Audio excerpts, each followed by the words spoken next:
Ma belle-mère et ma sœur m'ont traité de profiteuse alors que je payais secrètement leurs factures. Elles m'ont mise, ainsi que mon fils, à la porte. Elles le regretteront. Ma vie était plutôt simple jusqu'à ce que Jack fasse son apparition. Je travaillais comme coach sportif dans une salle de sport de quartier, où j'aidais les gens à se mettre en forme. Cela me gardait assez occupée pour ne pas penser à l'absence de drame dans ma vie personnelle. Tout a changé le jour où Jack est entré dans ma salle de sport. Salut, je cherche à changer ma routine, tu as des mouvements sympas à me proposer, a-t-il demandé, sa voix légère mais son regard sérieux.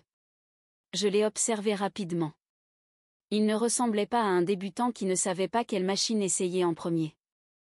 Non, il semblait bien connaître le chemin dans une salle de sport, mais il cherchait quelque chose de plus.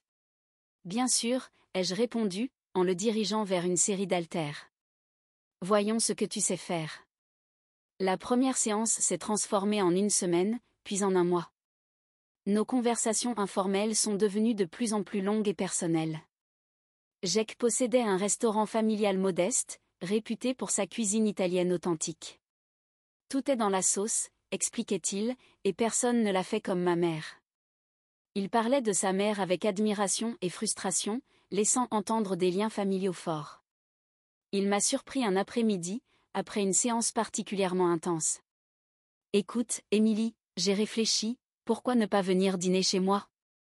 Tu pourras rencontrer ma mère et goûter la sauce dont je me vante tout le temps. J'ai fait une pause, plus par surprise que par désintérêt. Ouais, pourquoi pas, je suis curieuse de savoir si c'est aussi bon que tu le dis. Le dîner était agréable, la nourriture était fantastique et la compagnie étonnamment confortable.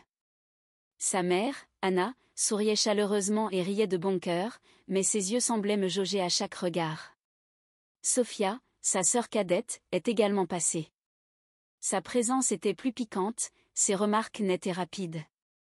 Alors, Émilie, commença Sophia, un sourire fugace sur ses lèvres alors qu'elle examinait les muscles que j'avais travaillé si dur à développer, Jack nous dit que tu es une vraie experte en fitness. Tu t'occupes des cas désespérés ou tu te contentes de rendre les gens déjà en forme encore plus forts?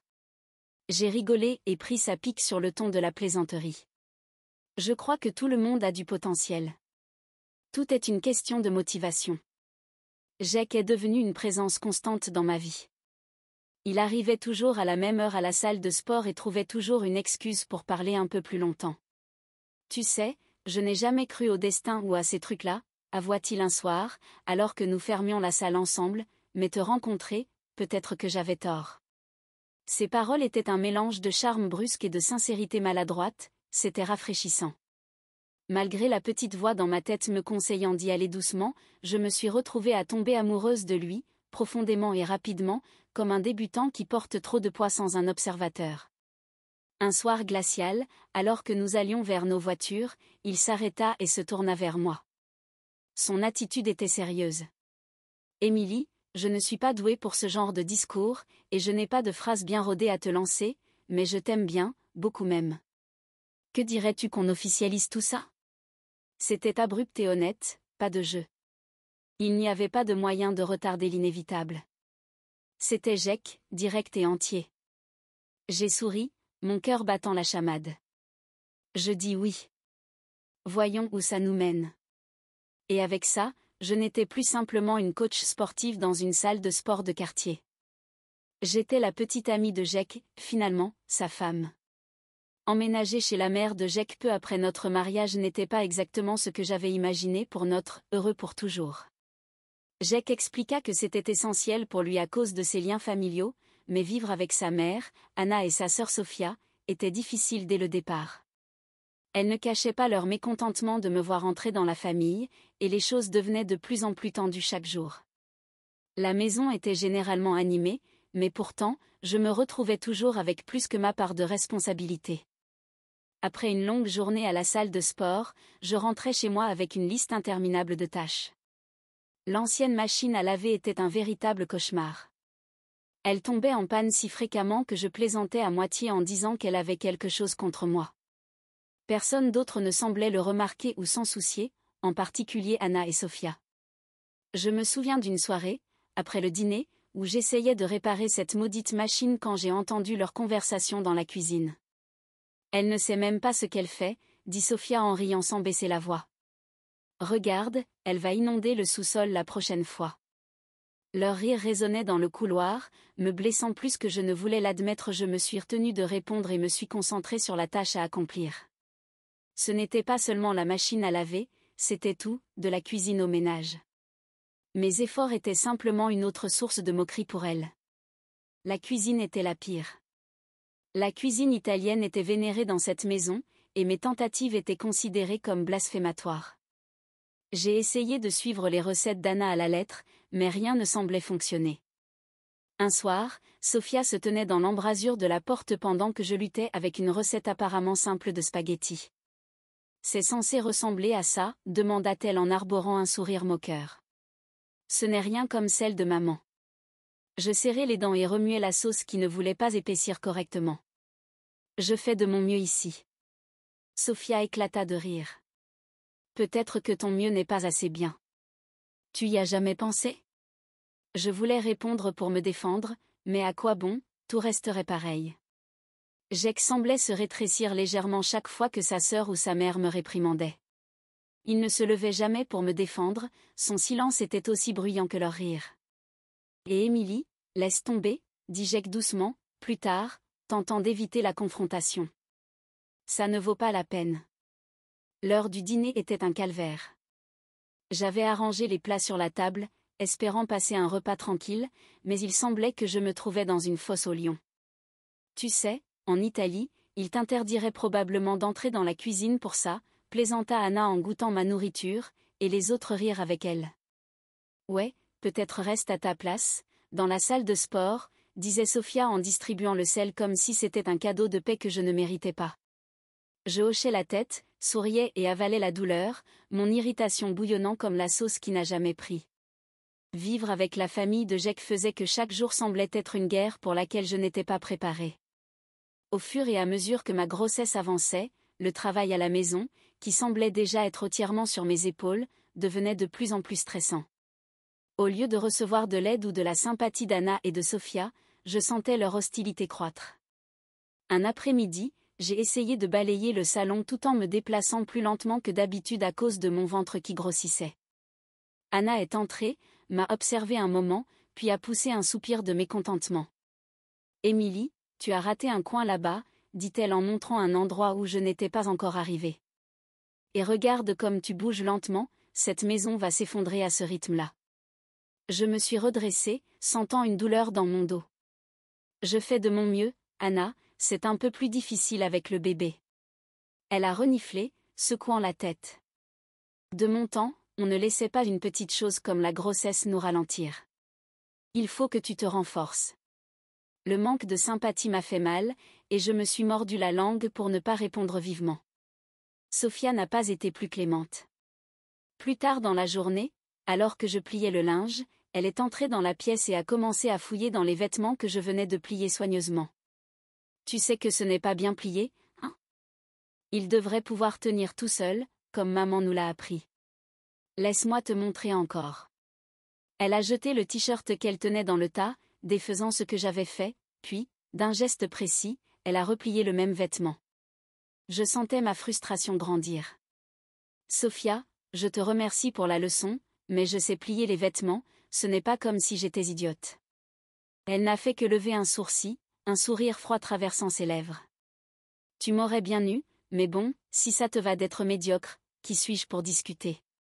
Ces paroles m'ont frappé comme une gifle. Un moment, je suis restée là, la regardant rendre mes efforts inutiles. C'était pareil avec la cuisine. Chaque plat que j'essayais était accueilli par des critiques ou de la moquerie, surtout si j'essayais de préparer quelque chose d'italien. Un soir, j'ai décidé de retenter ma chance, cette fois avec un plat de pâtes simple que je pensais maîtriser. Sophia est entrée dans la cuisine juste au moment où je remuais la soupe. « C'est censé être quoi, ça ?» demanda-t-elle en fixant le pot avec une expression douteuse. « C'est des spaghettis carbonara, je pensais que ce serait bien pour le dîner, » ajoutai-je, espérant un peu de différence dans son ton habituellement rude. Elle prit une fourchette, y mit quelques pâtes et les goûta avec un dégoût exagéré. « Sympa ? C'est ce que tu appelles sympa ? Je donnerais même pas ça à mon chien. » C'est tout faux.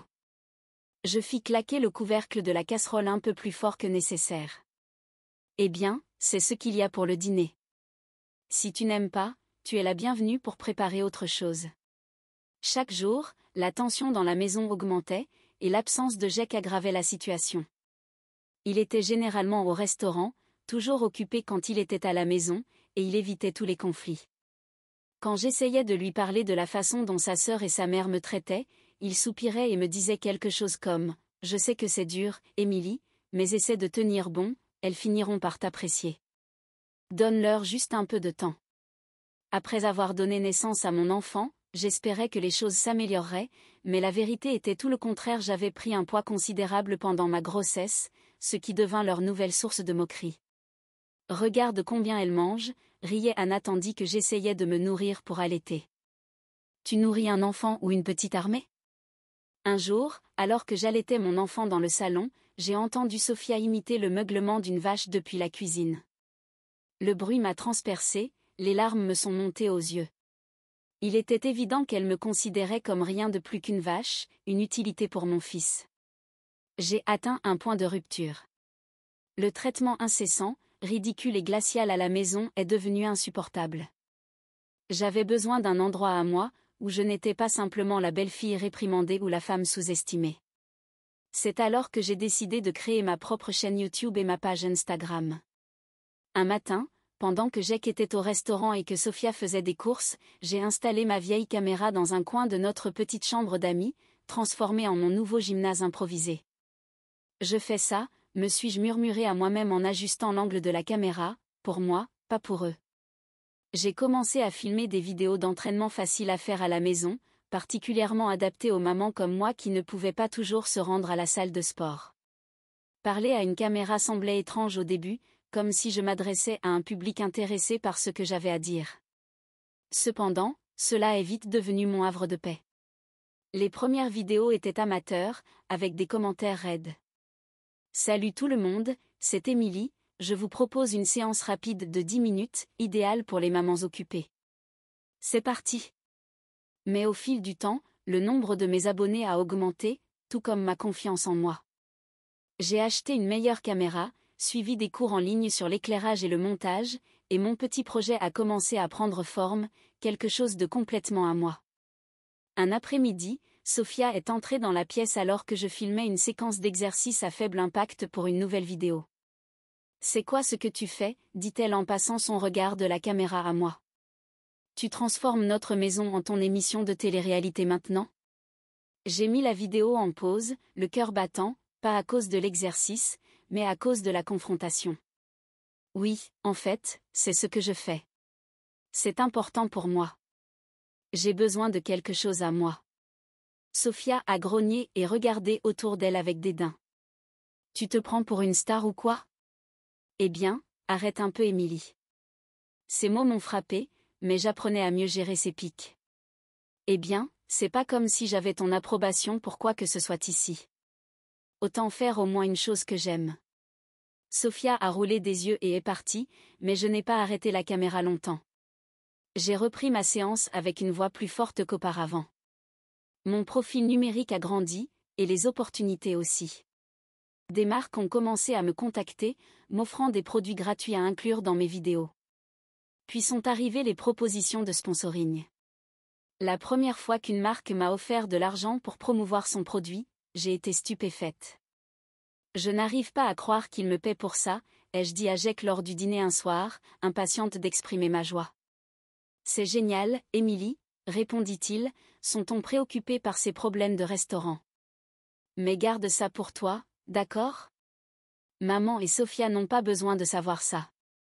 Pendant que je retournais aux tâches ménagères, une notification est apparue sur mon téléphone, un autre commentaire, un autre abonné, un autre pas en avant vers leur dédain et vers quelque chose de parfaitement ordinaire, mais entièrement à moi. Tu fais un travail génial, Émilie, merci de partager ton parcours. Le commentaire disait que ma chaîne n'était plus juste un passe-temps, c'était devenu une entreprise florissante, générant plus de revenus que le restaurant en difficulté de Jake.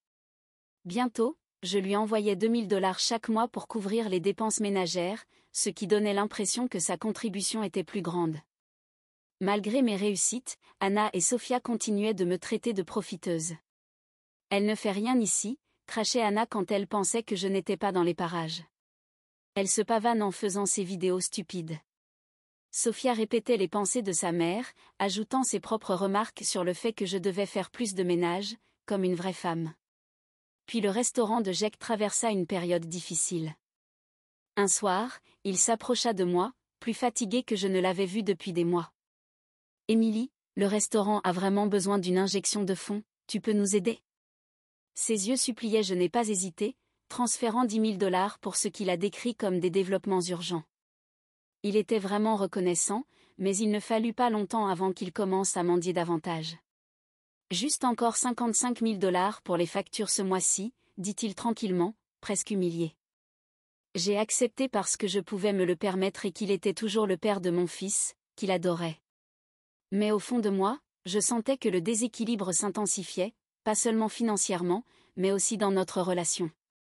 La vie à la maison de la famille de Jack a toujours été difficile, mais elle est devenue insupportable lorsque Sophia s'est mariée et a amené son mari, Mark, chez nous. La maison était pleine, et tout sentiment de solitude ou de tranquillité que j'avais créé pour moi et mon bébé s'est évaporé. Soudain, Anna, qui n'était jamais du genre à mâcher ses mots, a commencé à m'appeler paresseuse et parasite en plein visage. « Tu ne fais rien ici », disait-elle alors que je luttais pour jongler entre mon entreprise en ligne et m'occuper de mon bébé.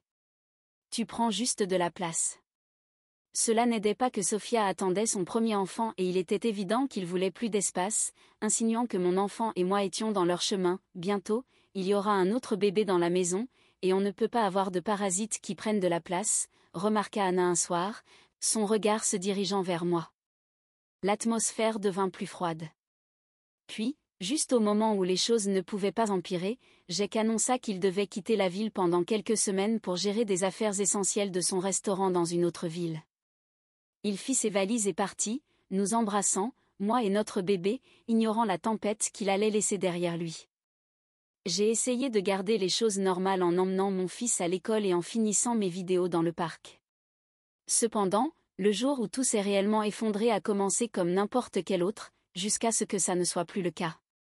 Après avoir récupéré mon fils à l'école, nous sommes rentrés chez nous et avons parlé de sa journée, mais quand nous avons tourné le coin, mon estomac est tombé.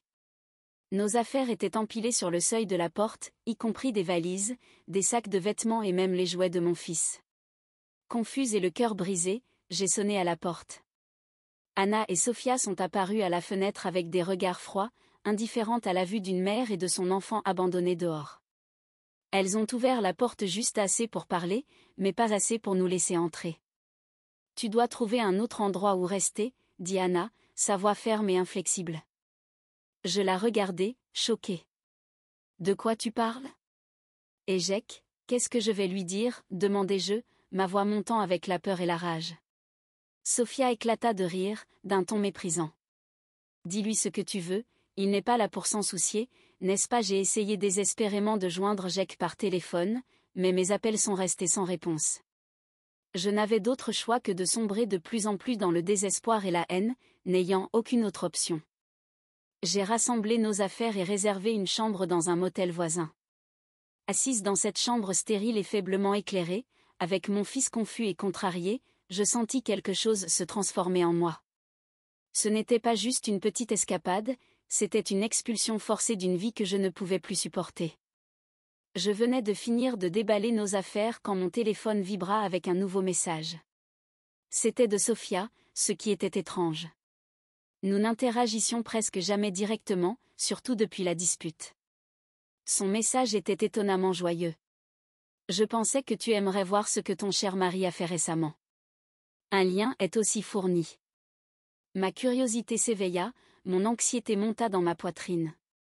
Je cliquai sur le lien. Il me redirigea vers une page de réseaux sociaux avec des images de Jack, mais pas pendant un voyage professionnel. Les photos le montraient en train de se blottir contre une autre femme, ayant des dîners aux chandelles et se promenant sur la plage, les bras autour d'elle. Quelles étaient les photos les plus récentes ? La date était d'hier. Je restais là, figé, mon téléphone glissant légèrement de ma prise, tandis que la prise de conscience m'envahissait. Jake n'était pas seulement parti pour affaires, il menait une vie complètement différente sans nous. La colère, chaude et amère, monta en moi, mais avant de me laisser engloutir par elle, je sentis une douce traction sur ma manche. « Maman, ça va ?» La voix douce et pleine de compassion de mon fils me ramena du bord du gouffre. Je lui adressai un sourire timide et le pris dans mes bras. « Oui, mon chéri, ça va, je suis juste un peu fatigué, c'est tout. » Je restai là, fixant la télévision, un mélange de rage et de trahison qui m'envahissait. Tout ce temps, j'avais été le soutien financier du restaurant défaillant de Jake et de sa famille ingrate, qui nous avait essentiellement jetés, mon bébé et moi, comme des ordures. Et voilà qu'il menait une double vie à mes dépens. Mon téléphone vibra sans cesse pendant la semaine suivante avec les appels de Jake. Lorsque je finis par décrocher, sa voix était remplie de fausses inquiétudes. « Émilie, où êtes-vous ? J'ai entendu parler de ce qui s'est passé. Vous devriez revenir, nous avons des factures à régler et le restaurant a besoin de plus de fonds. » Ces paroles me firent bouillir le sang, mais je gardai un ton neutre. « Bien sûr, Jake. On peut en discuter, je viendrai demain. » « Super, je pense vraiment qu'il est mieux de régler ça en personne, » dit-il, soulagé. Après avoir raccroché, je ressentis une détermination glaciale m'envahir. Il n'avait aucune idée que je savais pour son infidélité, et il n'avait aucune idée je n'avais aucune intention d'être l'épouse indulgente qui payait ses dettes. La réunion du lendemain serait décisive et j'étais prête. Déposer mon fils à l'école ce matin-là ressemblait à un calme avant la tempête, alors que je me dirigeais vers la maison de ma belle-mère Anna, où Jake, Anna et ma belle-sœur enceinte Sophia m'attendaient. Mon estomac se tordait de nervosité et de détermination.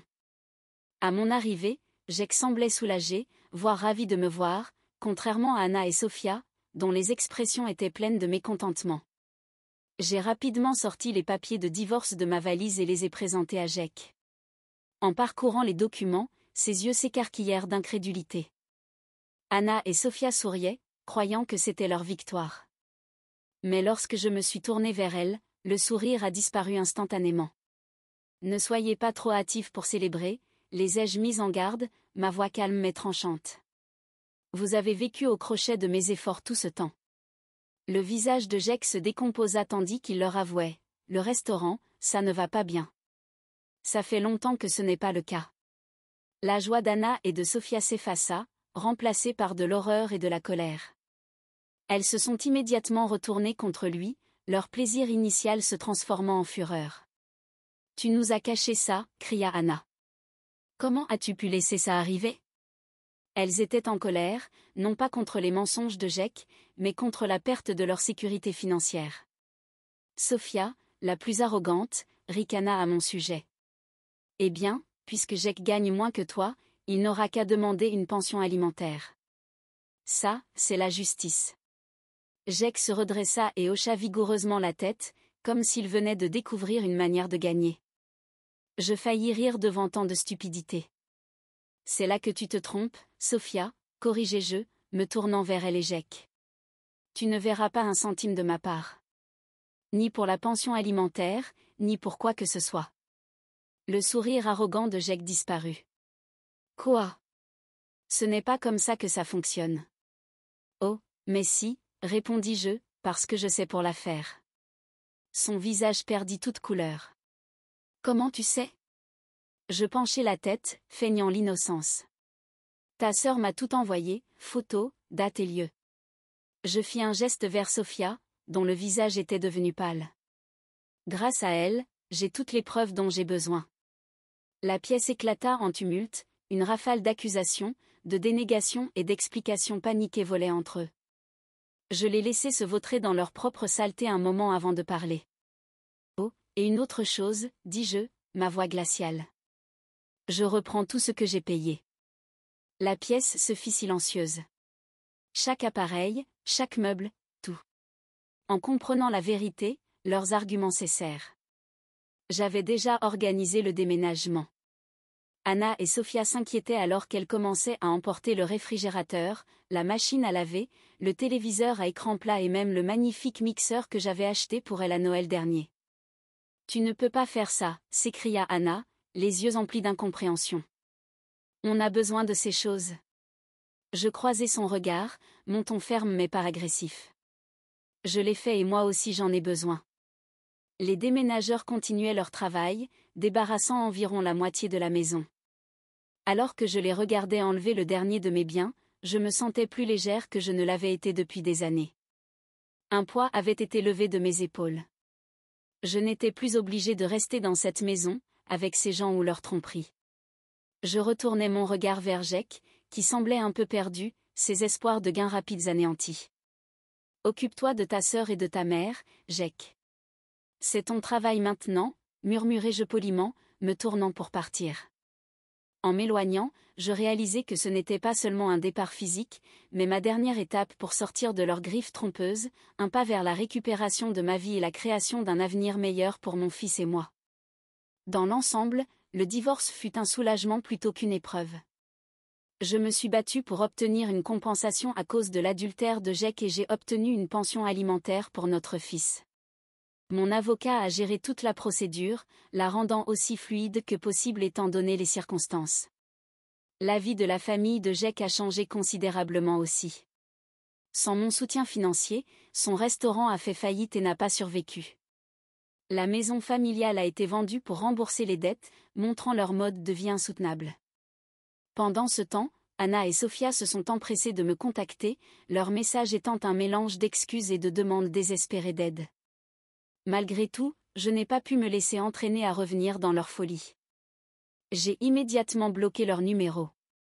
Le mari de Sophia l'a abandonné et maintenant toute la famille Jake, sa mère, sa sœur et son enfant vit dans un petit appartement loué. Ils ont créé cette situation difficile pour eux-mêmes. En revanche, la vie de mon fils et moi s'améliore. Nous avons trouvé un rythme confortable dans notre propre appartement loué, qui devient de plus en plus notre maison chaque jour. Ma chaîne YouTube et ma page Instagram ont décollé, résonnant auprès des femmes, particulièrement des nouvelles mamans qui cherchent à retrouver la forme. Voir l'impact bénéfique de mon travail m'a donné une nouvelle idée, créer des cours de fitness en ligne, conçus exclusivement pour les mères postpartum. Je suis enthousiasmée par les possibilités et l'opportunité d'aider d'autres femmes qui ont été dans ma position. Il y a beaucoup à accomplir, mais pour la première fois depuis longtemps, l'avenir semblait lumineux et plein de possibilités. J'avais un profond sentiment de sérénité ici, dans notre petit sanctuaire, avec les rires de mon fils résonnant dans les murs. Nous avions survécu à la tempête, et maintenant c'était notre tour de briller. Merci d'avoir regardé, si vous ne vous êtes pas encore abonné, faites-le et appuyez sur la cloche de notification pour rester à jour avec d'autres histoires choquantes de la vie réelle qui se déroulent autour de vous.